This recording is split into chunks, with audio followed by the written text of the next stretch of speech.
Hello बच्चों, कैसे हैं आप लोग। आई होप आप लोग बहुत अच्छे होंगे। तो स्वागत है आपका मेरे इस YouTube channel Asha coaching classes with Gopal Soni में।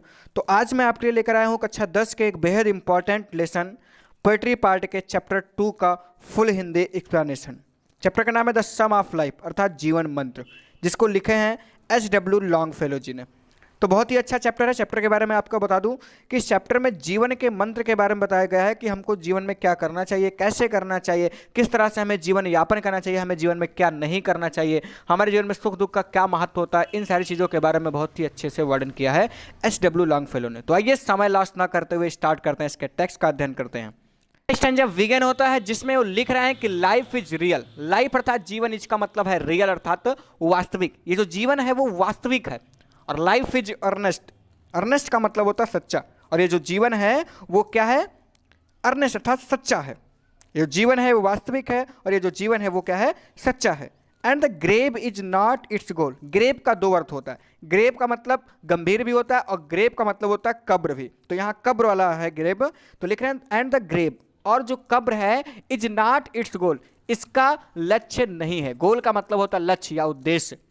कब्र इसका उद्देश्य नहीं है, अर्थात कब्र में आप चले जाओ यही आपका उद्देश्य नहीं कि आप जीवित हुए उसके बाद मर जाओ, मर करके कब्र में चले जाओ, तो ये आपके जीवन का उद्देश्य नहीं होना चाहिए। तो वही लिख रहे हैं कि and the grave is not its goal, अर्थात कब्र इसका उद्देश्य नहीं है। डस्ट हुआ, डस्ट अर्थात धूल से, हुआ अर्थात तुम निर्मित हो। इस जीवन को कह रहे हैं कि धूल से ही तुम निर्मित हो, टू डस्ट रिटर्नर्स, और धूल में ही तुम्हें मिल जाना है। अर्थात ये जो जीवन है ये धूल से बना हुआ है और धूल में ही मिल जाना है। ये was not spoken of the Saul, ये अंतरात्मा की आवाज नहीं है। वाज नॉट स्पोकन अर्थात ये बात नहीं है, अर्थात आवाज नहीं है। किसकी, आप द सोल अर्थात आत्मा की। ये आत्मा की आवाज नहीं है। अगला पैराग्राफ, अगला स्टैंजा देखते हैं। लिख रहे हैं नॉट एंजॉयमेंट, बहुत ही इंपॉर्टेंट है। ये पिछले बार में पूछा गया था बोर्ड एग्जाम में। लिख रहे हैं नॉट एंजॉयमेंट अर्थात ना तो आनंदित होइए, एंड नॉट सारो, और ना ही दुखी होइए। एंजॉयमेंट का मतलब होता है आनंदित, सारो का मतलब दुखी।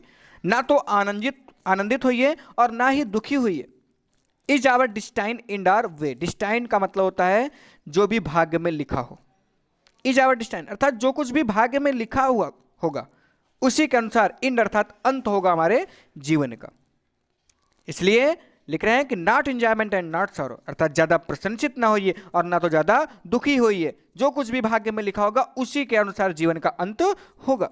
बट टू एक्ट, तीसरी लाइन में लिख रहे हैं बट टू एक्ट, लेकिन टू एक्ट अर्थात कार्य करिए। दैट इज टुमारो, दैट अर्थात उस, इज का मतलब प्रत्येक, टुमारो का मतलब होता है आने वाला कल।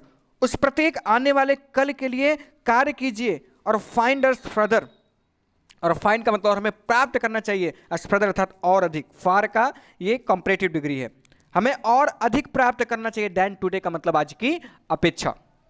कह रहे हैं कि उस प्रत्येक कल के लिए हमें कार्य करना चाहिए और हमें आज की अपेक्षा और अधिक प्राप्त करना चाहिए। कहने का मतलब क्या, अगर हम कोई आज काम कर रहे हैं तो ऐसा नहीं कि कल उस काम को हम बंद कर दें। अगर आज हमने थोड़ा सा काम किया तो कल थोड़ा सा और ज्यादा काम करें, फिर उसके बाद आगे थोड़ा सा और काम करें। इसलिए कह रहा है लेखक, कभी कह रहे हैं कि हमें हमेशा आज की अपेक्षा और अधिक पाने का प्रयास करना चाहिए। इसलिए लिख रहे हैं कि but to act that is tomorrow, but to act लेकिन कार्य कीजिए, दैट इज टुमारो उस प्रत्येक कल के लिए कार्य करते रहना चाहिए। और फाइंड अस फर्दर, हमें और अधिक प्राप्त करना चाहिए देन टुडे अर्थात आज की अपेक्षा। तीसरा स्टैंजा लिख रहे हैं कि in the world's broad field of battle, in the world's अर्थात संसार के इस, ब्रॉड फील्ड अर्थात विस्तृत मैदान में, ऑफ बैटल अर्थात युद्ध के, संसार के इस विस्तृत युद्ध के मैदान में। और इन द विव्यूप ऑफ लाइफ, विव्यू का मतलब होता है क्या, अस्थायी पड़ाव।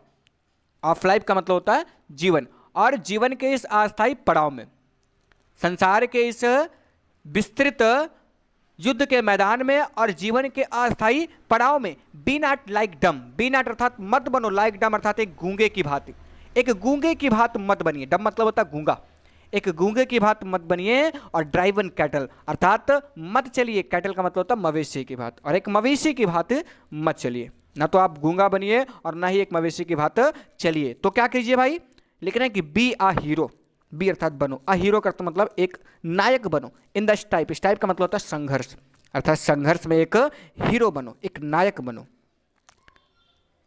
लास्ट में लिख रहे हैं कि let's then we up, let's then अर्थात तब हमें बी अप अर्थात उठना चाहिए, एंड डूइंग का मतलब और करना चाहिए, विथ अ हार्ट अर्थात पूरे हृदय के साथ, पूरे मन के साथ हमें करना चाहिए, फॉर एन इफेक्ट किसी भाग्य के लिए, अर्थात किसी भी भाग्य के लिए हमें तब पूरे मन के साथ उठना चाहिए और हमें पूरे मन से करना चाहिए।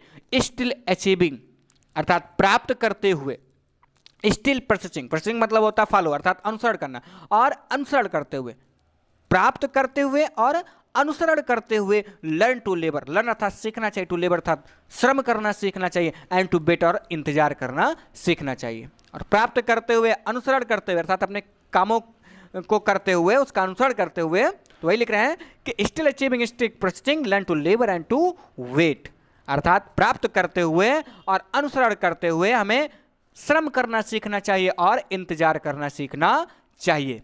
तो इस तरह से इन्होंने बताया कि जो जीवन होता है उसका एक उद्देश्य होता है कि हम जीवन में ज़्यादा से ज़्यादा कामों को करें, हमेशा हम श्रम करें, और श्रम करते हुए हम अपने फल की इच्छा ना करें, उसका वेट करें। ऐसा नहीं कि आज हमने श्रम किया तो उसका फल हमें तुरंत मिल जाएगा, हमें वेट करना चाहिए। तो इस पूरे पाठ का ये निचोड़ निकलता है कि हमें जीवन के संघर्षों से घबराना नहीं चाहिए, हमें प्रॉब्लम को फोकस नहीं करना चाहिए, हमें प्रॉब्लम का सॉल्यूशन ढूंढना चाहिए, और साथ ही साथ हमें जीवन में एक हीरो की तरह रहना चाहिए। अर्थात कभी भी अगर बुराई की कोई बात हो तो उसमें हमें आवाज़ उठानी चाहिए, उसको दबाना नहीं चाहिए, उसको दबाना नहीं चाहिए कि बुराई अगर कहीं पे हो रही है तो उसको हम अनदेखा कर दें।